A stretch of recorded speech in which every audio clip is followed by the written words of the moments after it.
제사장적 사명이라는 제목으로 말씀을 함께 나누기 원합니다. 신앙생활에 승리한 사람들의 특징이 있습니다. 이 사람들은요, 입에서 감사가 떨어지지 않아요. 늘 감사하는 사람들이었습니다. 성경에 승리한 모든 사람들을 보면 어떤 환경에 있든지 간에 감사가 그들의 입에서 떨어지지 않았다. 그들이 바로 요셉이었습니다. 다윗이었습니다. 특히 다윗은 시편을 약 한 75편 가까이 기록한 3분의 1을 기록한 사람인데, 다윗의 시편을 읽어보면요, 여호와께 감사하라. 그는 선하시고 인자하심이 영원하미로다. 여호와께 감사하라. 얼마나 하나님께 감사에 대한 내용이 많이 있는지 몰라요. 그 감사는요, 자기가 뭐 풍족했어, 먹고 살기 좋아가지고 그래 감사하는 게 아니에요. 도망 다니면서 살해 위협을 받으면서 지명수배 당해가 막 쫓아다니면서 산으로 굴로 걸어 다니면서 하나님께 감사했던 내용이 바로 다윗의 시편이었다는 거예요. 다니엘도 마찬가지입니다. 사자굴에 들어가 죽게 생겼는데 하나님께 하루 3번 감사했던 사람이 바로 다니엘이었어요. 우리 성경에 잘 아는 욥도 마찬가지입니다. 하루아침에 재산 다 잃어버리고 건강 잃고 자녀 다 잃고, 그런데 욥은요, 그 입으로 하나님을 원망치 않았다. 성경은 그렇게 기록하고 있거든요. 바울은 또 어떡해요? 바울은 감옥에 들어가서 감옥에 있으면서 감옥 바깥에 있는 사람 보고 항상 기뻐하라. 쉬지 말고 기도하라. 범사에 감사하라. 내가 너희를 위해 하나님께 기도하면 너희를 생각할 때마다 내가 하나님께 감사한다. 이게 바울의 고백이었거든요. 아니, 감옥 속에 있는 사람이 감옥 바깥에 있는 사람도 항상 감사했던 사람들이었습니다. 이 감사는요, 저와 여러분들이 그냥 나오는 게 아닙니다. 그리스도의 비밀을 알고 구원의 은혜를 입은 사람이 하나님께 감사할 수 있는 거예요. 그리고 예배를 통해 하나님 말씀을 들을 때마다 그 깨달음과 믿음이 생기니까 하나님께 감사가 나오는 거죠. 그리고 약속 잡고 하나님 앞에 기도하는데 하나님 우리 기도를 들으시고 응답하시니까 감사하는 거죠. 응답이 없어도 우리는 하나님께 감사할 수 있는 거예요. 하박국 선지자는 그렇게 말합니다. 네? 뭐 밭에 소출이 없고 감람나무에 열매가 없고 우리의 양이 없고 외양간에 소가 없을지라도 나는 구원의 하나님을 인하여 기뻐하고 또한 감사하겠다. 이게 하박국 선지자의 고백이거든요. 저와 여러분들 늘 감사하시는 여러분들 되시기 바랍니다. 감사하게 되면요, 사단의 역사하는 그 통로를 원천 차단하는 것이 바로 감사합니다. 불평, 불만이 나오는 것을 완전히 차단할 수 있는 것이 바로 감사다. 그래서 저와 여러분들은 늘 감사하시기 바랍니다. 이 감사하는 사람, 복음의 능력 속에서 감사하는 이 사람들이 세상을 살리는 그 능력을 가진 사람들이었다니까요. 히브리서 11장 38절에 보니까 세상이 감당치 못하는 자라. 뭐 사자굴에 들어가고 불 속으로 들어가고 사형을 당하고 죽임을 당하면서도 찬송하고 하나님께 감사해버리니까 이 세상에 누가 어떻게 이 사람들을 감당할 수 있겠어요. 범사에 감사하시기 바랍니다. 이것이 하나님의, 우리를 향한 하나님의 뜻이라 이렇게 말씀했습니다. 왜 이렇게 정확하게 감사에 대한 이야기를 많이 하느냐. 제가 미리 광고를 못 드려가지고 어제 카톡에 단체 우리 드로아 교회 단톡방에 올렸는데, 오늘 맥주 감사 주일입니다. 원래 지난 주일이었는데 제가 깜빡 실수를 해가지고 한 주간 늦게 맥주 감사 주일로 오늘 하나님 앞에 예배를 드리는 겁니다.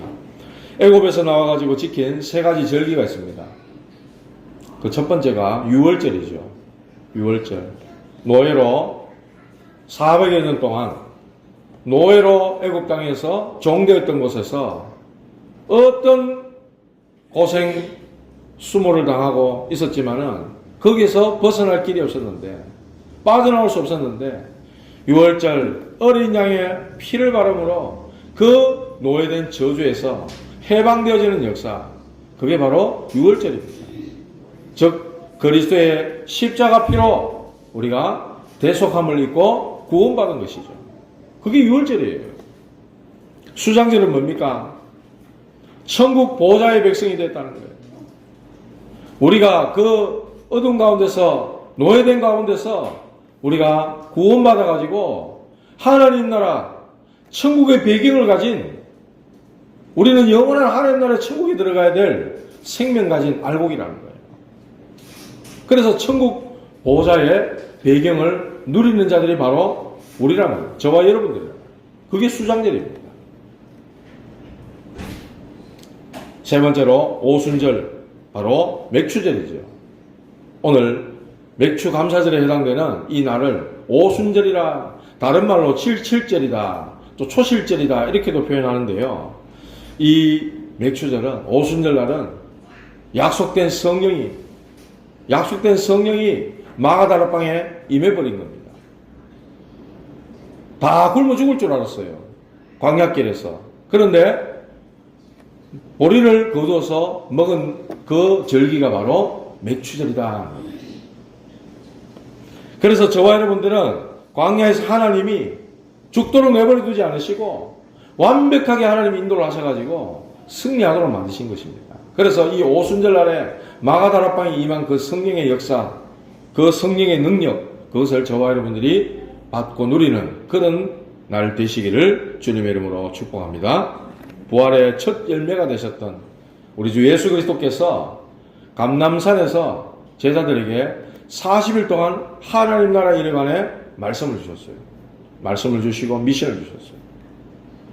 그들이 하나님의 언약을 받고 예수님의 언약을 받고 어디로 옵니까? 마가다락방에 와가지고 10일간, 학자들은 10일 정도라고 이야기합니다. 약 10일간 주신 언약 붙잡고 오로지 마음을 같이하여 기도에 힘썼다 그랬어요. 40일, 10일 하면 50일 아닙니까? 오순절 날이 이미 이름에 성경은 그렇게 기록하거든요. 사도행 2장 1절을 보면 그 날에 바람 같은 불 같은 성령의 역사가 각 사람 위에 임했다 그랬습니다. 누구도 막을 수 없는 성령의 능력이 각 사람 위에 임해버린 겁니다. 구약에 예언한 대로 그게 바로 성령의 능력입니다. 세상에 가장 힘없고 어떤 면에서 가진 것 없는 그들에게 오순절날에 이 성령이 임해버리니까 그렇게 해서 시작된 것이 교회가 세워지는 거예요. 그리고 이들 통해서 모든 지역들을 살려내는 역사가 시작되는 겁니다. 모든 지역을 뒤집기 시작하는 거예요. 그래서 사도행전의 역사를 보고 성령의 행전이다 이렇게 표현하는 거예요. 사도들의 행적을 기록한 내용이지만은 그 걸음걸음마다 성령께서 역사를 하셨다는 거예요. 사도행전 2장부터 3장 쭉 읽어보면요. 전부 성령의 능력이 어떻게 해서 성전 미문의 안전뱅이가 예수 그리스도 이름으로 일어나 걸으라고 자꾸 일으키는데 벌떡 일어납니까? 그리스도의 이름이 증거되고 그 이름의 능력이 선포되니까 성령께서 역사해버리는 거예요. 현장에 변화되는 역사가 나버리는 겁니다. 기적이 일어나는 거죠. 쉽게 말하면.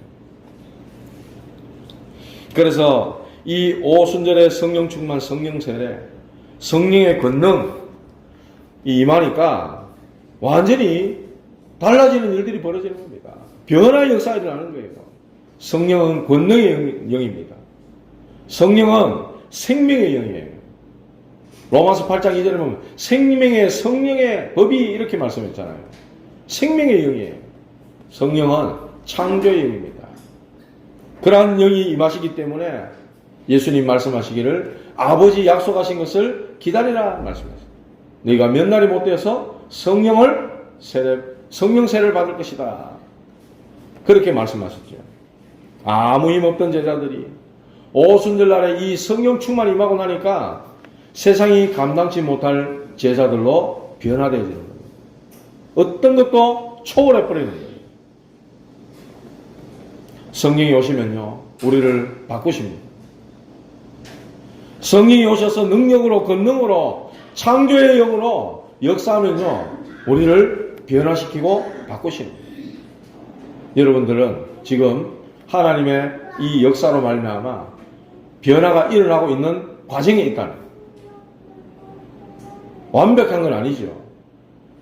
예수 믿고 뭐 단판에 천사로 바뀝니까? 아닙니다. 그러나 하나님께서 그 사람을 붙들고 그 사람을 하나님 나라에 이르기 합당한 사람으로 하나님이 바꿔가시는 거예요. 그걸 신학적인 용어로 성화다 그렇게 얘기합니다. 나중에 우리가 하나님 나라의 천국에 완전히 들어갈 때는 영화로운 관계로 변화된다고 성경은 말씀하고 있는 거예요. 우리 다락방식 표현으로 말하면은 치유입니다. 치유. 하나님 그렇게 우리를 치유해 가시는 거예요. 성령의 역사가 임했는데 조금도 변화가 없다. 그거는 구원을 의심해 봐야 됩니다. 내가 정말 구원받았냐? 그 구원을 의심해 봐야 돼요. 성령께서 분명히 우리를 가르치시고 깨닫게 하시고 생각나게 하시겠다고 말씀하셨어요. 진리의 성령이 오시면 알게 하신다고 말씀하셨거든요. 하나님은 이 제자들을 정확하게 인도하시고 권능을 주시고 능력을 주셔서 정인되게 하셨다는 것입니다. 오늘 이 맥주 감사주일에 저와 여러분들에게 이 성령의 능력과 그 권능이 그 창조의 역사가 충만하게 임하기를 주님의 이름으로 축복합니다. 이 성경에는요, 모세 오경이 있잖아요. 이 모세 오경을 중심한 것을 보고, 모세 오경 중심에서 창세기, 출애굽기, 레위기, 민수기, 신명기, 여기에는 주로, 중심 직분이 제사장에 대한 이야기가 나옵니다. 제사장을 중심한 이야기들이 나와요. 그래서 다음 우리가 보게 될 레위기서에 들어가게 되면 성막에 대한 내용들, 또 제사장에 대한 내용들, 제사에 대한 내용들 이런 것들이 막 나오거든요. 성경 막 읽기 싫을 정도로 그런 내용들이 나옵니다. 그 정도로 중요한 제사와 제사장에 대한 내용들이 나오고요.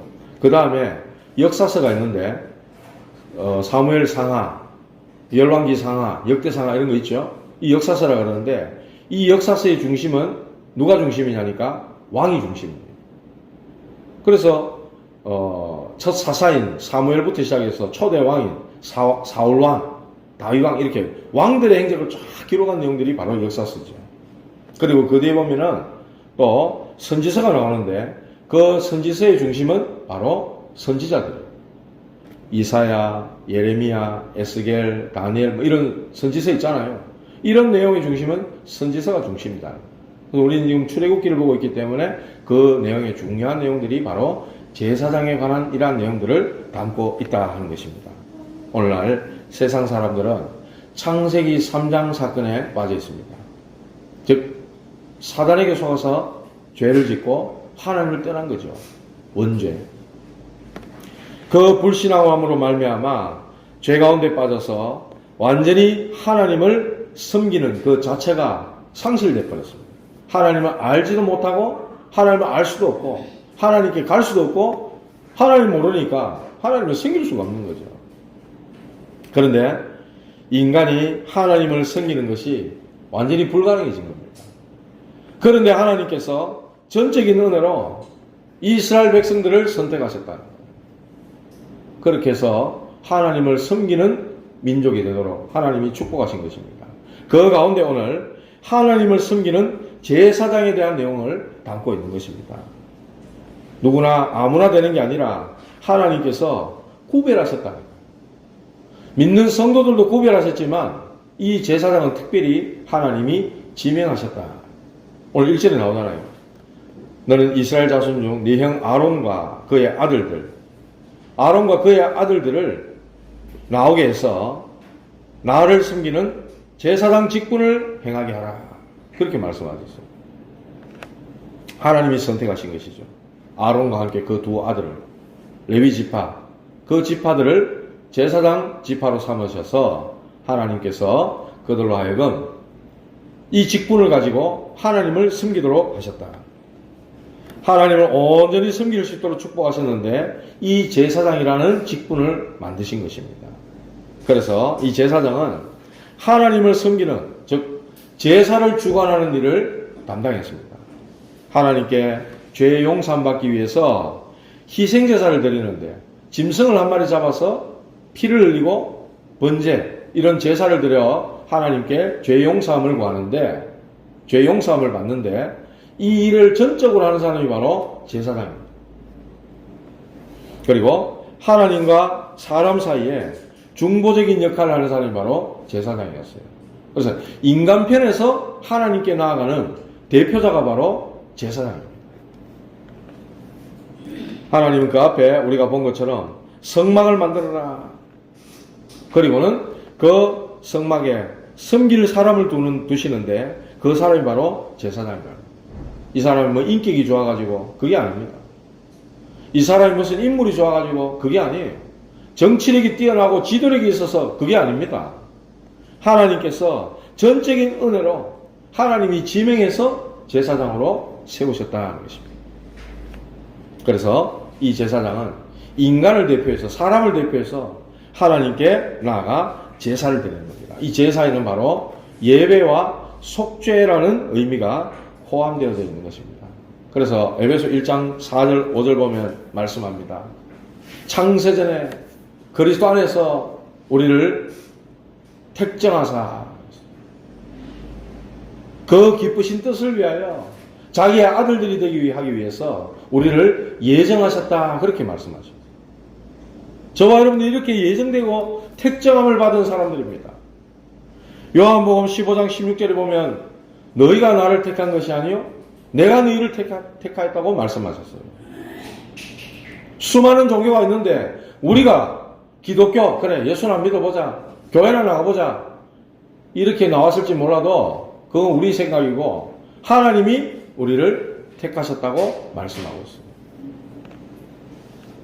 이 사실이 정말로 저와 여러분들에게 믿어지시기 바랍니다.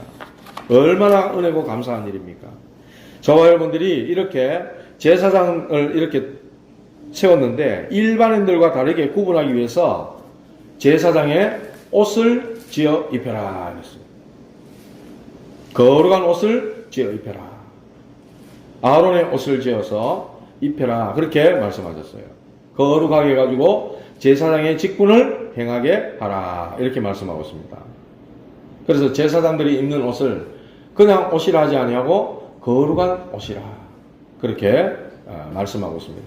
그래서 오늘날 목사님들이 꼭 성례를 집전할 때 말고 성찬식 이런 거 말고라도 늘 강단에 서서 설교하실 때마다 가운을 딱 입고 설교하시는 목사님들 계시죠. 그게 어떻게 보면 오늘날 이 구약시대에 제사장들이 하나님이 명하신 그 거룩한 옷을 입고 제사를 집례하는 거예요. 그런 것처럼 하나님이 대표해서 세운 목회자로 세워서 하나님이 말씀을 주시지만 그 옷을 통해 하나님이 나에게 말씀하신다고 알도록 그렇게 제사장적인 그 목회자의 가운을 입고 말씀을 전가하시는 목사님들도 계신다. 아니 목사님 왜 안 입습니까? 그 더운데 또 하나 더 걸쳐 입고요. 많이 불편함이 있거든요. 여러분들이 이런 것들은 그래서 목사님들이 어떤 목사님들이 이렇게 가운을 입고 말씀을 전하시는구나 그렇게 이해를 하시면 되겠습니다. 그래서 하나님이 주신 직분이 다르다는 것이죠. 이 제사장의 직분이 다르다는 겁니다. 목회자도 어떤 면에서 수준이 높으면 좋겠죠. 많은 공부도 하시고 박사학위도 갖고 있고 그러면 더없이 좋겠죠. 그러나 저처럼 좀 모자라고 부족해도 하나님께서 이 사명 감당하기 위해서 지명하여 세운 직분이 다른 사람이다. 이렇게 저와 여러분들이 인정을 하시고 이해를 하시면 되겠습니다. 이 택한 백성들이 하나님이 택한 백성들이 하나님을 잘 섬길 수 있도록 그 일에만 전무하는 사람이구나. 그래서 사도행전에는요 우리는 말씀과 기도에 전무하리라. 사도들이 그래 말씀하거든요. 모든 행정적인 이런 일들을 집사를 세워서 교회 그래서 7집사를 세워가지고 그런 일들을 맡긴 겁니다. 구제하는 일 때문에 헬라파, 히브리파 이 유대인들이 서로 막 다툼이 벌어지니까 갈등이 일어나니까 그 일들을 집사들을 세워가지고 맡기고 사도들이 말하기를 우리는 말씀과 기도에 전무하리라. 그래서 하나님 우리에게 직분을 주셨다는 것입니다. 만약에 이스라엘 백성들이 우리에게 제사장 따위 필요 없어. 우리 다 알아서 하지 이래 되는 순간 이들은 다 죽는 겁니다. 쉽게 말하면. 그만큼 이 제사장 직분이 중요하다니까요. 이 제사장이 하나님 앞에 인간과 중보자로 나아가서 희생 제물을 들고 나아가 백성들의 모든 죄를 대속하는 그 피제사를 드리는 사람이 바로 제사장이라. 그만큼 중요하다는 것입니다. 그래서 거룩한 옷을 지어 입혀라. 어떻게 말입니까? 영화롭고 아름답게 할지니. 2절의 후반부에 그렇게 말씀하죠. 영화롭고 아름답게. 하나님께서 지어 입히시는 그 옷, 그 옷을 입은 자는 영화롭고 아름답게. 누가 이 옷을 짓습니까? 3절에 보면 너는 무릇 마음의 지혜에 있는 모든 자 곧 내가 지혜로운 영으로 채운 자들에게 말하여 이렇게 말씀했어요. 이들로 하여금 아론의 옷을 짓도록 해라.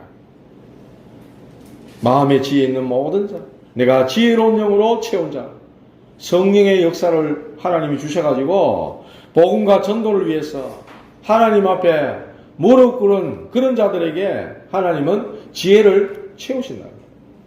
그 지혜 받은 자들이 이러한 제사장이 입을 옷을 영화롭고 아름답게 만들도록 하신 것입니다. 어떤 재료를 쓰냐? 금실, 청색, 자색, 홍색실, 가늘게 꼰 배실 이런 걸로 정교하게 짜라 이렇게 말씀했어요. 6절에 그래 나오죠. 이게 바로 성막과 똑같은 그런 재료를 가지고 만들도록 하셨어요. 뭘 만듭니까? 4절에 보면 이렇게 나옵니다. 그들이 지을 옷은 이러하니 흉패, 에봇, 겉옷, 반포 속옷, 관과 띠 이런 내용들을 만들어 가지고 제사장이 입을 수 있도록 그렇게 했다는 거예요. 쭉 내려가면요.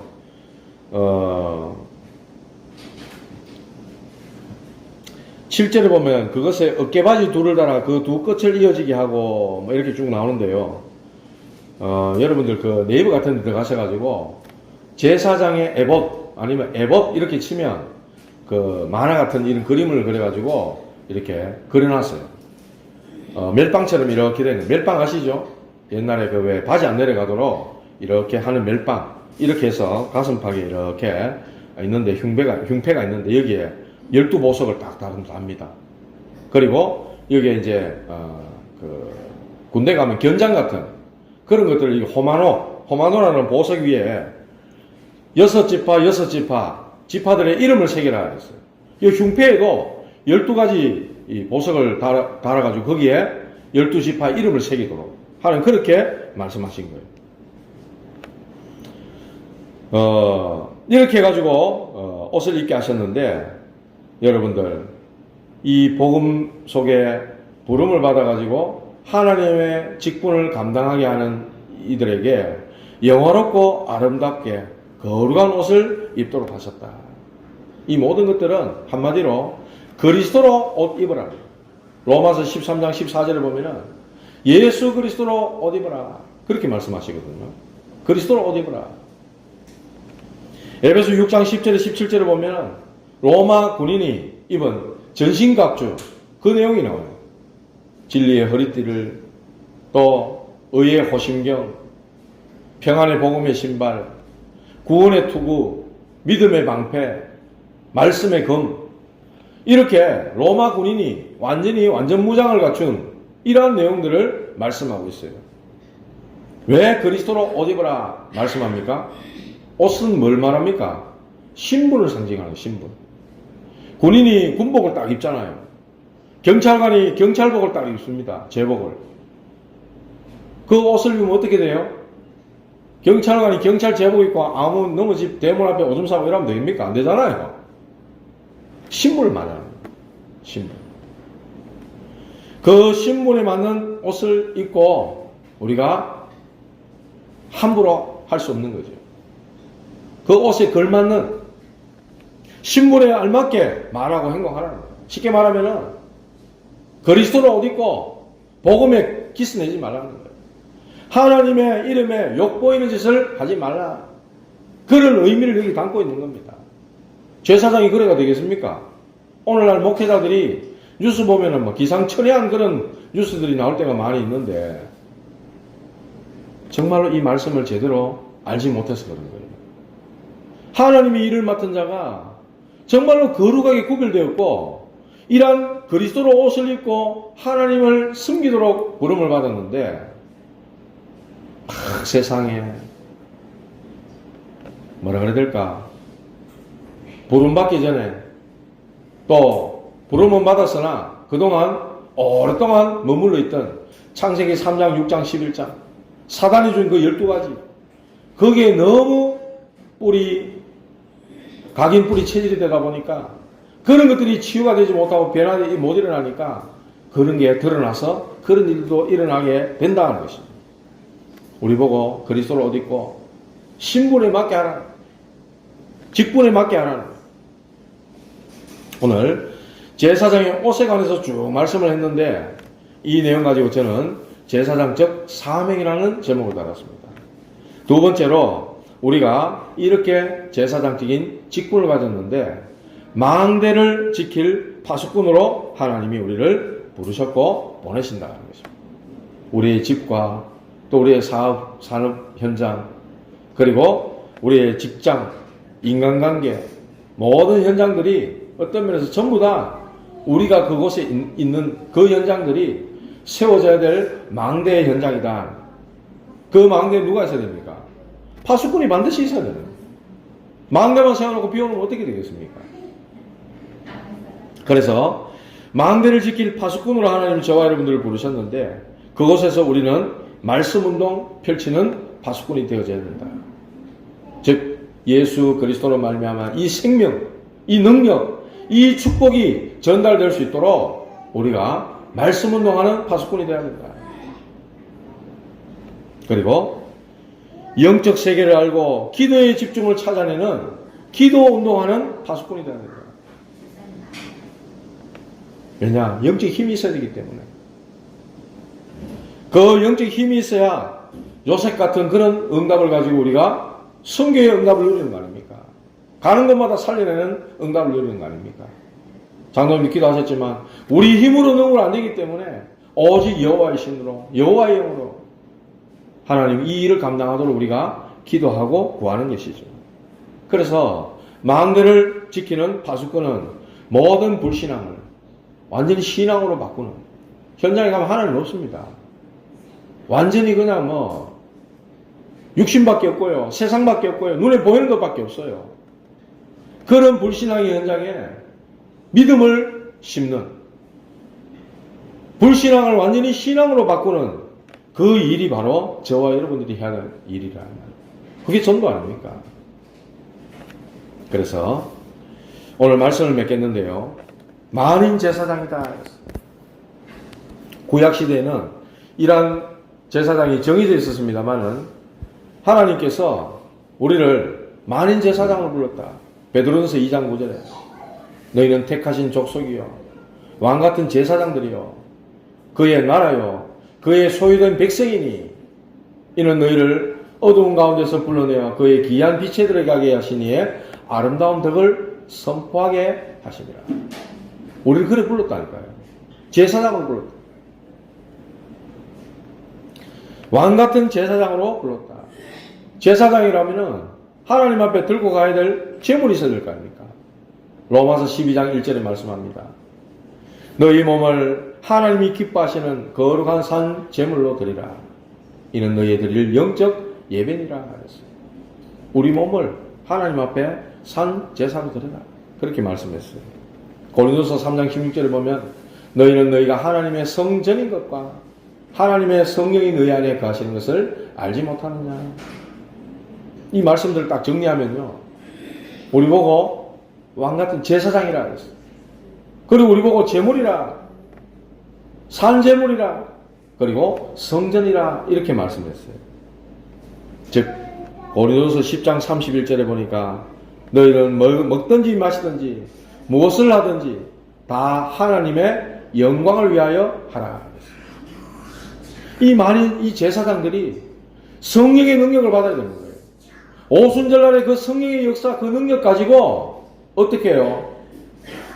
우리의 몸을 성전으로, 제물로, 제사장으로 그렇게 해서 무엇을 하든지 모두가 하나님께 영광이 되도록 하는 거예요.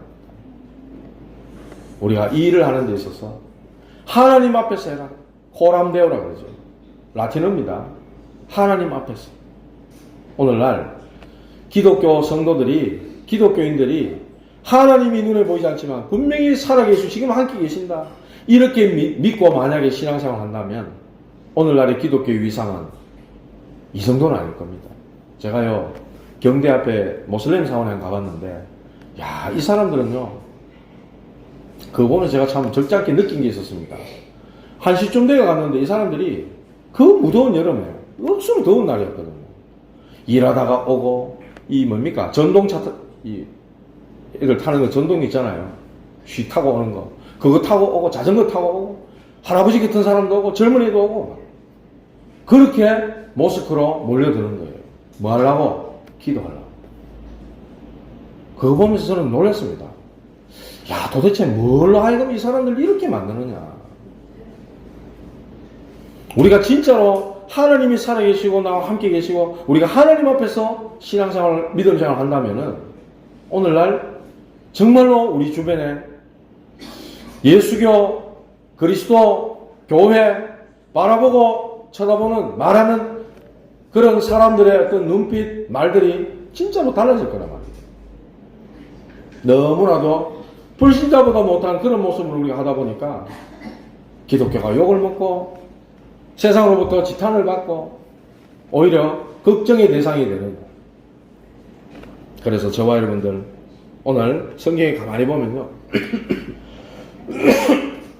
나를 섬기는 제사장 직분을 행하게 하되 그를 거룩하게 하여 내게 제사장 직분을 행하게 하라. 내게 제사장 직분을 행하게 하라. 계속해서 나를 섬기는 나에 대하여 제사장 직분을 행하게 하라. 그 말씀들을 계속하고 계세요. 저와 여러분들은요 복음을 가지고 영화롭고 아름답게 해서 하나님을 섬기는 만인 제사장의 축복을 받은 사람들입니다. 그 언약을 딱 붙잡고 저와 여러분들 오늘 하나님 앞에서 무엇을 하든지 하나님의 영광을 위해서 쓰임받는 저와 여러분들 되시기를 주님의 이름으로 축복합니다. 이사야 61장 1절에 보면 이런 말씀이 있습니다. 내가 여호와로 말미암아 크게 기뻐하며 내 영혼이 나의 하나님으로 말미암아 즐거워하리니 이는 그가 구원의 옷을 내게 입히시며 공의의 겉옷을 내게 더하시니 신랑이 사모를 쓰며 신부가 자기 보석으로 단장함 같게 하셨습니다. 신랑이 사모를 썼다 이 말은 제사장의 관을 썼다 이 말입니다. 그가 구원의 옷을 내게 입히셨다. 공의의 겉옷을 내게 더하셨다. 오늘 이러한 옷을 입고 저와 여러분들이 제사장적인 사명과 축복을 받았음을 꼭 기억하시고 오늘 성령의 능력을 구함으로 하나님 앞에서 하나님을 잘 섬기는 이러한 제사장의 축복과 그 섬기는 역사가 여러분들 삶과 인생 속에 있게 되기를, 그래서 하나님이 최고로 영광 받으시는 그런 놀라운 하나님의 축복과 역사가 있기를 주님의 이름으로 축복합니다.